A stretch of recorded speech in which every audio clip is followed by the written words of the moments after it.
राकेश डिडवाड़ी भी करे से भगती, राकेश डिडवाड़ी भी करे से भगती, जिसमें नागों का पहरा है वो ही तो भोले का मंदिर है। जिसमें नागों का पहरा है वो ही तो भोले का मंदिर है। जिसमें नागों का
सुंदर लगा हरिद्वार,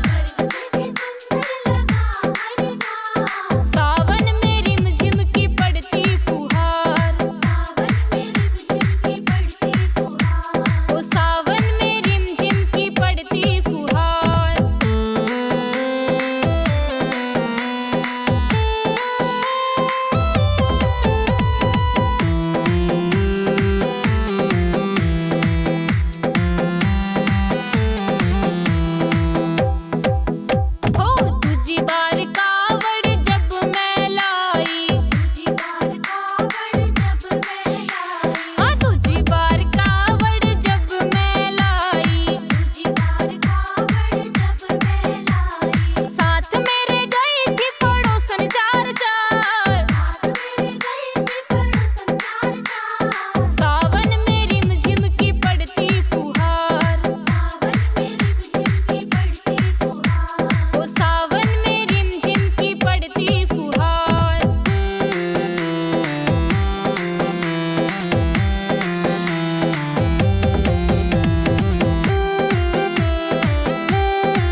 तेरा भोले। जब जब डमरू बजे तेरा भोले। जब जब डमरू बजे तेरा भोले।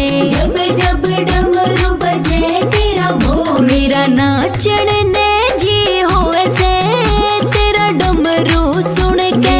नाचण ने जी होवे से तेरा डमरू सुन के। जब जब डमरू बजे तेरा भोले। जब जब डमरू बजे तेरा भोले।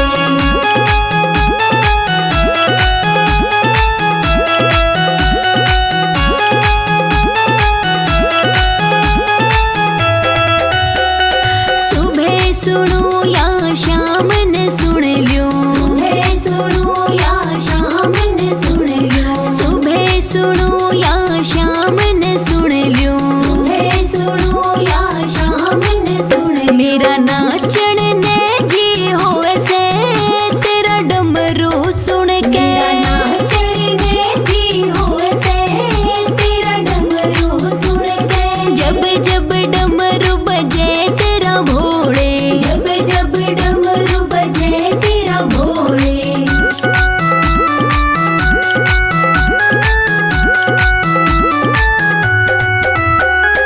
उठते सुन ल्यो बैठते सुन ल्यो। उठते सुन ल्यो बैठते सुन ल्यो। उठते सुन ल्यो बैठते सुन ल्यो। उठते सुन ल्यो बैठते सुन ल्यो। मेरा नाचण ने जी होवे से तेरा डमरू सुन के। नाचण ने जी होवे से तेरा डमरू सुन के। जब जब डमरू बजे तेरा भोले। जब जब डमरू बजे तेरा भोले।